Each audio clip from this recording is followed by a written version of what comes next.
नमस्कार, मेरा channel life style 24 में आप सभी का स्वागत है। अक्सर आपने बहुत से जासूसों के बारे में जानते ही होंगे। उन्हीं में से भारत के एक टॉप जासूस जो कभी पाकिस्तान में बने भिखारी तो कभी रिक्शा चलाया। मैं बात कर रहा हूं भारत के राष्ट्रीय सुरक्षा सलाहकार यानी NSA अजीत डोभाल को भारत का जेम्स बॉन्ड के भी नाम से जाना जाता है। अजीत डोभाल को भारत के टॉप जासूस सुपर कॉप 21वीं सदी का चाणक्य भी कहा जाता है। जिस तरह के कारनामे अजीत डोभाल ने किए हैं उनकी वजह से पाकिस्तान आज भी उनके नाम से कांपता है। अजीत डोभाल को देश के सबसे ताकतवर ब्यूरोक्रेट माना जाता है। उन्हें कैबिनेट मंत्री के रैंक का भी दर्जा प्राप्त है। अजीत डोभाल अपने काम के प्रति इतनी जुनून है कि उन्हें अंजाम देने के लिए किसी भी हद तक जाने के लिए तैयार रहते हैं। वह कभी रिक्शे वाले बन जाते हैं तो कभी मोची बन जाते हैं तो कभी धर्म बदलकर दूसरे देश से नागरिक बन जाते हैं। तकरीबन 30 साल के अपने करियर में अजीत डोभाल दुश्मन के साथ मिलकर उनकी जानकारी तक निकालने का काम किया है। जिस तरह का काम बतौर अंडरकवर एजेंट अजीत डोभाल ने किए हैं उन्हें शायद किसी व्यक्ति ने ही अंजाम दिया हो। यही वजह है कि उन्हें भारत का जेम्स बॉन्ड कहा जाता है। अजीत डोभाल का जन्म 20 जनवरी 1945 को हुई थी। उनकी आयु अभी 79 ईयर है, लेकिन आज भी वह काफी फिट और सक्रिय नजर आते हैं। भारत की विदेश नीति और सुरक्षा से जुड़ी नीति को तैयार करने में अजीत डोभाल की भूमिका काफी अहम होती है। आगरा से MA और पहले प्रयास में बने थे IPS। अजीत डोभाल का जन्म पौड़ी गढ़वाल के एक फौजी परिवार में हुआ था। उनके पिता मेजर GL डोभाल भी एक भारतीय सेना के अधिकारी थे। अजमेर मिलिट्री स्कूल से पढ़ाई के बाद आगरा विश्वविद्यालय में उन्होंने इकोनॉमिक्स मास्टर डिग्री हासिल की थी। इसके बाद उन्होंने सिविल सेवा में हिस्सा लिया। पहले प्रयास में उन्हें सफलता मिल गई थी और भारतीय पुलिस सेवा में शामिल हो गए थे।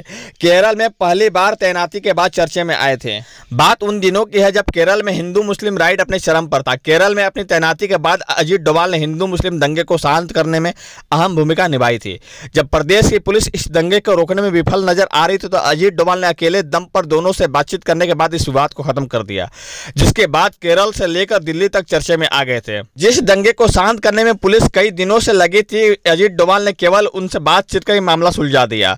उसके बाद उन्हें दिल्ली बुला लिया गया, जिसके बाद अजीत डोभाल के IB में शामिल हो गए और जासूसी की दुनिया में उन्होंने कदम रख दिया। तकरीबन 7 साल की पुलिस सेवा के बाद अजीत डोभाल IB में शामिल हुए थे। बात उन 70 दशक की है। पूर्वोत्तर राज के दशक में जब अलगाववादी चरम पर था तो मिजोरम में अलगाववादी लाल डेंगा यह मिजो नेशनल फ्रंट सरकार चला रहा था। वह एक अलग देश की मांग कर रहा था, लेकिन ऐसे माहौल में इंदिरा गांधी ने डोभाल को यहां भेजा। लाल डेंगा के 7 कमांडर उसके सबसे बड़ी ताकत थी, लेकिन डोभाल ने उनके 6 कमांडर को लालच देकर अपनी ओर मिला लिया। लाल डेंगा को सरेंडर करना पड़ गया। लाल डेंगा ने भारत सरकार के साथ शांति समझौता किया और यह चुनाव कराए गए। इतना ही नहीं, जब सिक्किम भारत का हिस्सा नहीं हुआ करता था तो सिक्किम को भारत में विलय कराने में इनका योगदान काफी महत्वपूर्ण था। इसके बाद सिक्किम में भी डोभाल अपनी चाणक्य नीति को दिखाया। उस दौर सिक्किम भारत का हिस्सा नहीं था। सिक्किम के राजा भारत के साथ समझौता नहीं करना चाहते थे, लेकिन डोभाल की नीति के बदौलत सिक्किम भारत में विलय हो गया था। बात करता हूं ऑपरेशन ब्लैक थंडर। पूर्वोत्तर भारत के बाद पंजाब में भी अजीत डोभाल की भूमिका काफी अहम रही। एक वक्त जब पंजाब में खालिस्तानी आंदोलन अपने चरम पर था तो ये लोग एक अलग देश खालिस्तान की मांग करने लगे थे। खालिस्तानियों ने स्वर्ण मंदिर पर अपना सुरक्षित शेल्टर बना लिया और अपना आतंक फैलाने लगे थे। जब हालत बेकाबू हुए तो भारत सरकार ने 1984 में ऑपरेशन ब्लू स्टार चलाया। इस ऑपरेशन के बाद भी स्वर्ण मंदिर पूरी तरह से अलगाववादियों से मुक्त नहीं कराया जा सका। यही वजह है कि ऑपरेशन ब्लैक थंडर लॉन्च किया गया। इस ऑपरेशन में अजीत डोभाल की भूमिका काफी अहम रही थी और इस ऑपरेशन की जिम्मेदारी अजीत डोभाल जी को सौंपी गई। रिक्शा चालक बनकर घुसे थे गोल्डन टेम्पल में। अजीत डोभाल ने रिक्शा चालक के बेस में यहाँ रह रहे अलगाववादी के बीच जाकर घुसे और जानकारी इकट्ठा की। इसके बीच जाकर खुद को पाकिस्तानी खुफिया अधिकारी के तौर पर स्थापित किया। अलगाववादियों को यह भरोसा हो गया था कि ये एक पाकिस्तानी की मदद करने के लिए आया है। स्वर्ण मंदिर के भीतर रहते हुए अजीत डोभाल ने यहां तमाम जानकारी सेना को साझा की और ऑपरेशन थंडर के अंतर्गत स्वर्ण मंदिर पूरी तरह से अलगाववादी से खाली करा लिया था। और बात उस दौर की है जब पाकिस्तान में बने थे भिखारी। जब भारत ने 1972 में पहली बार परमाणु परीक्षण किया तो इसकी सफलता से तिलमिलाए पाकिस्तान ने चीन और फ्रांस की मदद से अपना परमाणु अभियान शुरू किया। हालांकि फ्रांस ने पाकिस्तान के भारत विरोधी मंसूबे की जानकारी मिलने के बाद खुद को अलग कर लिया, लेकिन चीन और नॉर्थ कोरिया ने पाकिस्तान का साथ देना जारी रखा। इंदिरा गांधी को जब इसकी जानकारी मिली तो चीन और पाक में भारत ने अपना खुफिया नेटवर्क को सक्रिय कर दिया था और इस मिशन की जानकारी लेने के लिए इंदिरा गांधी ने अजीत डोभाल को चुना। उस वक्त अजीत डोभाल पाकिस्तान के कहूता शहर पहुंचे। यहां उन्होंने भिखारी के रूप में समय बिताया। अजीत डोभाल खान रिसर्च सेंटर के बाहर भिखारी के रूप में बैठे रहे थे। दरअसल यह शक था कि यही पाकिस्तान अपना परमाणु अभियान चला रहा है, लेकिन जब डोभाल को अंदर की जानकारी नहीं मिली तो वहां नाई की दुकान पर पहुंच गए, जहाँ उनको शक था कि यहाँ के वैज्ञानिक यहाँ बाल कटवाने आते हैं। यहाँ से उन्होंने हेयर सैंपल को इकट्ठा किया और इसे भारत भेजा। टेस्ट में पता चला कि ये बाल न्यूक्लियर एक्सपोज है। यह स्पष्ट हो गया कि पाकिस्तान अपना न्यूक्लियर प्रोग्राम यहीं पर चला रहा है। तकरीबन 7 साल अपने जासूसी के काम करने के बाद उन्हें भारत वापस बुला लिया गया था। अजीत डोभाल को उनके काम के लिए कीर्ति चक्र से सम्मानित किया गया। वह पहले पुलिस अधिकारी थे जिन्हें इस पुरस्कार से सम्मानित किया गया। कश्मीर में बढ़ रहे अलगाववादी को नियंत्रण करने में भी अजीत डोभाल को याद किया जाता है। घाटी में डोभाल का एक मास्टर स्ट्रोक भी सामने आया जब पाकिस्तान समर्थक कूका पारे, जो कि पाकिस्तान के लिए काम करता था, उसे अजीत डोभाल अपनी ओर मिला लिया और वह भारत के लिए काम करने लगा। इसके बाद 1996 में जब विधानसभा चुनाव हुआ तो कूका पारे चुनाव जीत गया था। कंधार विमान हाईजैक में भारतीय लोगों को छुड़ाने में भी इनकी अहम भूमिका थी। कंधार में जब भारतीय विमान को हाईजैक किया गया तो अजीत डोभाल ने भारतीयों को यह छुड़ाने में बड़ी भूमिका निभाई। हाईजैकर से बात करने का जिम्मा अजीत डोभाल को दिया गया था। हाईजैकर्स ने 100 आतंकवादियों को रिहा करने की मांग कर रहे थे। यात्रियों को छुड़ाने के लिए भारत सरकार पर काफी दबाव बढ़ रहा था। उस वक्त अजीत डोभाल ने हाईजैकर से बात की और कहा कि सिर्फ 3 आतंकवादियों को बदले सभी यात्रियों को छोड़ने को कहा और इस पर उनकी शर्त मान ली गई और सभी यात्रियों को छोड़ दिया गया। अजीत डोभाल 2005 में आईबी चीफ के तौर पर रिटायर्ड हुए, लेकिन इसके बाद भी वो काफी सक्रिय रहे थे। 2014 में पीएम नरेंद्र मोदी द्वारा इन्हें देश का 5वां एनएसए नियुक्त किया गया। अजीत डोभाल जी का मिशन सिर्फ यहीं खत्म नहीं होता। बात उन दिनों की है जब इराक में आईएसआईएस का आतंकवादियों का बोलबाला अपने चरम पर था और आईएसआईएस के आतंकवादियों ने 46 भारतीय नर्सों को बंधक बना लिया था। बात 2015 के इराक के तिक्रित में भारत के 46 नर्स आईएसआईएस के चंगुल में फंस गई, लेकिन अजीत डोभाल उस वक्त गुपचुप तरीके से इराक पहुंचे और सरकार से मिलकर बात की और सारे नर्सों को सही सलामत भारत वापस ले आए। और एक बार अजीत डोभाल जी तब चर्चे में आए जब पाकिस्तान ने भारत के उरी और पुलवामा में आतंकवादी हमले किए, जिसके जवाब में भारत ने पाकिस्तान में घुसकर सफल सर्जिकल स्ट्राइक की। इसके भी मास्टरमाइंड अजीत डोभाल ही रहे थे। पुलवामा हमले के बाद देश में काफी आक्रोश का माहौल था। लोग बदले की भावना से देख रहे थे, सरकार से बदले की गुहार लगा रहे थे और इस आक्रोश की भावना को देखते हुए भारत सरकार ने पाकिस्तान में एयर स्ट्राइक की।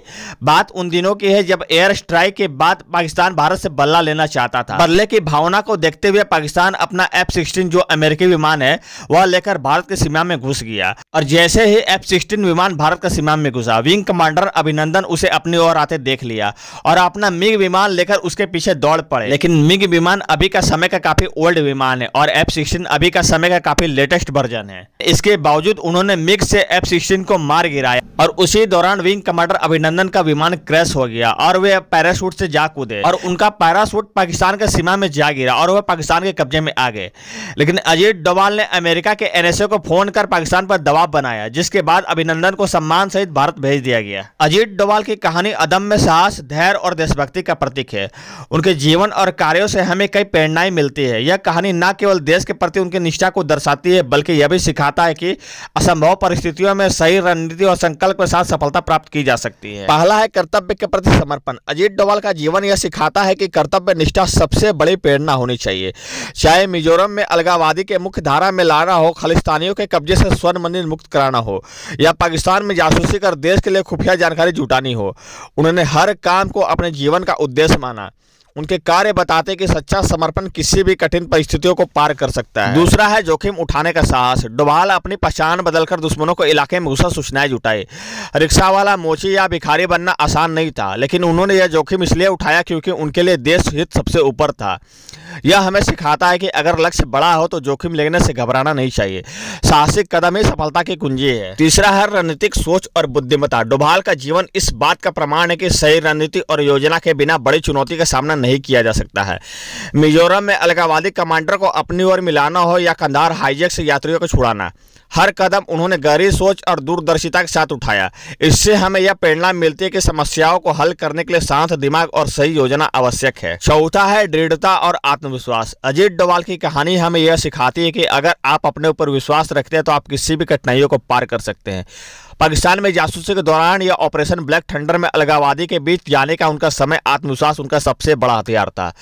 यह हमें प्रेरणा देता है कि आत्मविश्वास किसी भी मुश्किल कार्य को आसान बना सकता है। पांचवा है लीडरशिप के गुण। अजीत डोभाल के नेतृत्व क्षमता अतुलनीय है। चाहे उरी और पुलवामा हमले के बाद सर्जिकल स्ट्राइक हो या आईएसआईएस के चंगुल से भारतीय नर्स को छुड़ाना, उन्होंने हर मिशन को सफलतापूर्वक अंजाम दिया। उनकी नेतृत्व क्षमता यह सिखाती है कि सच्चा लीडर वही है जो अपने साथियों को प्रेरित करे और हर स्थिति में सही निर्णय ले। छठा है देशभक्ति और निस्वार्थ सेवा। डोभाल का जीवन देशभक्ति का आदर्श उदाहरण है। उन्होंने अपना पूरा जीवन भारत की सुरक्षा और अखंडता की सुनिश्चित करने में समर्पित कर दिया। यह हमें सिखाता है कि अपने देश के प्रति निस्वार्थ सेवा ही असली जीवन का उद्देश्य होना चाहिए। सातवां है चुनौतियों को अवसर में बदलना। उनके जीवन से यह सीख मिलती है कि कठिनाइयों और चुनौतियां केवल आपकी क्षमता को परखने का माध्यम होती है। चाहे स्वर्ण मंदिर का मामला हो या पाकिस्तान का परमाणु अभियान, डोभाल ने हर चुनौती को अवसर के रूप में लिया, उसे देश के लिए एक उपलब्धि में बदल दिया। आठवां है मेहनत और तैयारी। पहले ही प्रयास में आईपीएस बनने वाले डोभाल यह दिखाते हैं कि मेहनत और तैयारी का कोई विकल्प नहीं है, चाहे वह शिक्षा हो या पुलिस सेवा या खुफिया विभाग का काम। उन्होंने हर क्षेत्र में अपनी मेहनत और तैयारी से सफलता पाई है। नौवां है धैर्य और समय का प्रबंधन। डोभाल की सबसे बड़ी विशेषता उनका धैर्य और समय पर लिए गए निर्णय लेने की क्षमता है। कंधार हाईजैक और पुलवामा हमले के बाद विंग कमांडर अभिनंदन की रिहाई में उन्होंने अपनी इन विशेषताओं को दिखाया। इससे हमें यह प्रेरणा मिलती है कि कठिन परिस्थिति में धैर्य और समय पर लिए गए फैसले सफलता की ओर ले जाती है। आखिरी और 10वां आदर्शों और मूल्यों की रक्षा करना। डोभाल के जीवन से यह संदेश मिलता है कि अपने आदर्शों और मूल्यों की रक्षा करना ही असली जीत है। उन्होंने हर परिस्थिति में अपने नैतिक मूल्यों को बनाए रखा और इन्हीं आधार पर उन्होंने अपनी सफलता प्राप्त की। अजीत डोभाल का जीवन हमें सिखाता है कि साहस, समर्पण और सही दृष्टिकोण से किसी भी लक्ष्य को प्राप्त किया जा सकता है। उनके कार्य से प्रेरणा लेकर हम अपने जीवन में कठिनाइयों का सामना कर सकते हैं और देश के प्रति अपने कर्तव्यों का भी पालन कर सकते हैं। उनका जीवन यह संदेश देता है कि देशभक्ति केवल शब्द नहीं बल्कि धर्म और कर्म है। यह कहानी उस इंसान की है जिसने अपनी बुद्धिमत्ता, साहस और देशभक्ति से भारत को सुरक्षित रखने में बड़ी भूमिका निभाई। अजीत डोभाल, जिसे भारत का जेम्स बॉन्ड कहा जाता है, उनके जीवन का हर अध्याय रोमांच और राष्ट्रभक्ति से भरा हुआ है। अगर आपको मेरा वीडियो अच्छा लगा तो लाइक, कमेंट, शेयर और सब्सक्राइब के साथ ही बेल आइकन को दबाएं आगे आने वाली वीडियो देखने के लिए।